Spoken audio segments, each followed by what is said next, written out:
Hello students, welcome to our online classes. How are you students? हमने social science की जो resources and development geography book है उसका first chapter read कर लिया है।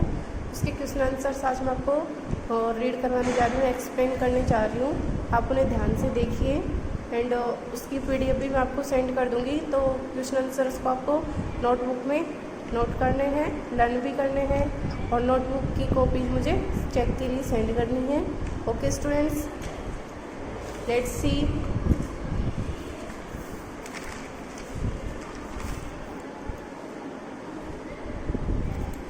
Answers the following questions. इस तरह से आपको वर्क स्टार्ट करना है। चैप्टर डालना है, उसका नेम डालना है, डेट डालनी है, क्वेश्चन डालना है आपको। आंसर द फॉलोइंग क्वेश्चंस, निम्नलिखित प्रश्नों के उत्तर दीजिए। फर्स्ट क्वेश्चन है हमारा, why are resources distributed unequally over the earth. पृथ्वी पर संसाधन अनियमित रूप से क्यों बटे हुए हैं, क्यों वितरित है, अनियमित रूप से क्यों वितरित है, उनका वितरण है वो एक समान क्यों नहीं है। तो इसका आंसर देखिए, the distribution of natural resources depends upon number of physical factors like terrain, climate and altitude. The distribution of resources is unequal because these factors differ so much over the earth. ये हमने पढ़ा था अपने chapter में कि the distribution of natural resources, जो प्राकृतिक संसाधन हैं उनका वितरण डिपेंड्स निर्भर करता है upon number of physical factors, विभिन्न जो सारे फिजिकल अपने भौतिक जो तथ्य हैं, जैसे कि टेरेन मीन्स होता है क्षेत्र, क्लाइमेट मीन्स होती है जलवायु एंड अल्टीट्यूड मीन्स होती है ऊंचाई। तो प्राकृतिक संसाधनों का वितरण इन तथ्यों पर निर्भर करता है। कौन कौन से तत्वों पर निर्भर करता है? टेरेन पर, क्लाइमेट और अल्टीट्यूड पर। The distribution of resources is inequal because this factors differ so much over the earth. इन संसाधनों का वितरण पृथ्वी पर असमान है, इसीलिए पृथ्वी पर जो संसाधन पाए जाते हैं वो भी असमान रूप से वितरित पाए जाते हैं। ओके स्टूडेंट्स, समझ में आया? सेकंड क्वेश्चन है, व्हाट इज रिसोर्स कंजर्वेशन? संसाधनों का संरक्षण क्या है? स्टूडेंट्स, हमने चैप्टर में भी समझा था और आपको ये भी बताया था कि क्वेश्चन बहुत ही इम्पोर्टेंट है, तो आपको लर्न भी करना है। ये डेफिनेशन है, व्हाट इज रिसोर्स कंजर्वेशन, कि संसाधनों का संरक्षण क्या है, संसाधनों का संरक्षण हमें कैसे करना चाहिए। इसका आंसर देखिए, using resources carefully and giving them time to get renewed is called resource conservation. Using resources, संसाधनों का प्रयोग करना, केयरफुली सावधानी से, एंड गिविंग देम टाइम और उनको समय देना, टू गेट रिन्यूड पुनः प्राप्त करने के लिए, नवीनीकरण होने के लिए उन्हें समय देना, इज कॉल्ड रिसोर्स कंजर्वेशन। उसे ही संसाधनों का संरक्षण कहते हैं। कि संसाधनों का सावधानीपूर्वक उपयोग करना और उन्हें पुनः प्राप्त करने के लिए, पुनः नवीनीकरण होने के लिए उन्हें समय देना ही संसाधनों का संरक्षण कहलाता है। थर्ड क्वेश्चन है, why are human resources important? Human resource क्यों महत्वपूर्ण है? स्टूडेंट्स देखिए, इसका आंसर यहाँ से है, people can make the best use of nature to create more resources when they have the knowledge, skill and the technology. So human resources are important. People can make, students मैंने आपको बताया था कि people भी एक human resource है, मानव संसाधन है। तो ये इम्पोर्टेंट, सबसे ज़्यादा इम्पोर्टेंट ह्यूमन रिसोर्स ही क्यों है?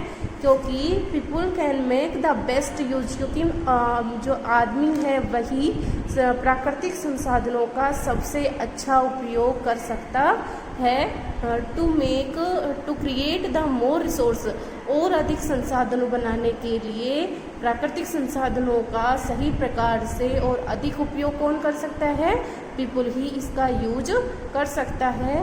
When they have the knowledge, skill and the technology. और वह ऐसा कब करेगा, जब उनके पास में नॉलेज होगी, ज्ञान होगा, स्किल कौशल होगा, एंड द टेक्नोलॉजी और तकनीकी होगी। So human resources are important, इसलिए मानव संसाधन सबसे अधिक उपयोगी महत्वपूर्ण है। स्टूडेंट्स, इसका नेक्स्ट क्वेश्चन है what is sustainable development. Sustainable means होता है सतत पोषणीय विकास, डेवलपमेंट मीन्स विकास, सतत पोषणीय विकास क्या है। मैंने आपको चैप्टर पढ़ते टाइम भी बताया था, ये क्वेश्चन भी इम्पोर्टेंट है। एक तो कंजर्वेशन रिसोर्सेज की डेफिनेशन, उसके types, conservation of resources and sustainable development, ये क्वेश्चन बहुत इंपॉर्टेंट है, इनको अच्छे से लर्न करने हैं। What is sustainable development, sustainable सतत पोषणीय विकास क्या है। आंसर है balancing the need to use resource. Balancing means संतुलित करना, द नीड आवश्यकता को, टू यूज प्रयोग करने की, रिसोर्स मीन्स संसाधन, एंड और आल्सो कंजर्व और उन्हें संरक्षित करना, देम फॉर द फ्यूचर भविष्य के लिए उनको संरक्षित करना, इज कॉल्ड सस्टेनेबल डेवलपमेंट, यही सतत पोषणीय विकास है। इट मीन्स संसाधनों के उपयोग करने को संतुलित करना और भविष्य के लिए उन्हें संरक्षित करना ही क्या है, सतत पोषणीय विकास। इट मीन्स सस्टेनेबल डेवलपमेंट है। सेकंड क्वेश्चन है tick out the correct answer. इसमें करेक्ट आंसर बताना है आपको। बुक में दिए हुए हैं 4 ऑप्शंस दिए हुए हैं, उसमें से सही आंसर कौन सा है वही इस तरह से आपको करने हैं इनको। Which one of the following does not make substance A resource. Which one of the following, इनमें से कौन सा डज नॉट मेक सब्सटेंस, उपकरण, सब्सटेंस मीन्स होता है उपकरण, उपकरण को एक रिसोर्स कौन नहीं बनाता है। तो इसका सही करेक्ट आंसर होगा क्वांटिटी मीन्स मात्रा। क्वांटिटी उपकरण को एक रिसोर्स नहीं बनाती है, जबकि जो यूटिलिटी है वो भी बनाती है उसको एक रिसोर्स, और वैल्यू भी उसको रिसोर्स बनाती है। ओके, सेकंड क्वेश्चन है which one of the following is a human made resource. आपको जो 3 ऑप्शंस दिए हुए हैं उनमें से ह्यूमन मेड रिसोर्स कौन सा है। तो इसका करेक्ट आंसर होगा medicine to treat cancer. Cancer का उपचार करने की जो दवा है वो क्या होगी, ह्यूमन मेड, क्योंकि इसको कौन बनाता है, मानव ही बनाता है। थर्ड है कंप्लीट द स्टेटमेंट। ये जो स्टेटमेंट दिया हुआ है इसको हमें कंप्लीट करना है। Non renewable resources. स्टूडेंट्स, हमने टाइप्स पढ़े थे रिसोर्सेज के, उसमें 2 टाइप्स पढ़े थे। जो नेचुरल रिसोर्सेज है उसके 2 टाइप्स थे, कौन कौन से। फर्स्ट था हमारा रिन्यूएबल रिसोर्सेज, सेकंड कौन सा था, नॉन रिन्यूएबल रिसोर्सेज। तो इसमें दिया हुआ है नॉन रिन्यूएबल रिसोर्सेज। और नॉन रिन्यूएबल रिसोर्सेज क्या होते हैं, दोज विच हैव लिमिटेड। इसका करेक्ट आंसर होगा those which have limited stock.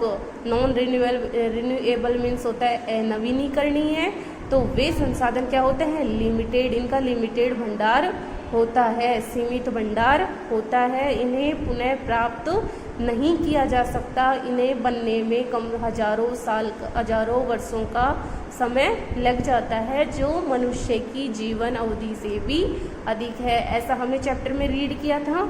तो ओके स्टूडेंट्स, पूरे क्वेश्चंस मैंने आपको एक्सप्लेन कर दिए हैं। इनकी PDF फाइल भी मैं सेंड कर दूंगी, और आपको ये क्वेश्चंस पूरे अपनी नोटबुक में, जो SST की नोटबुक बनानी है आपको, उसमें जो ज्योग्राफी वाली है ये वो डालना है पूरा, और इसका चैप्टर वगैरह जैसे मैंने बताया है उसी तरह से आपको लिखते हुए पूरे क्वेश्चन आंसर्स आपको करने हैं और लर्न भी करना है। साथ में नोटबुक की कॉपी मुझे चेक के लिए सेंड करनी है। Okay students, thanks.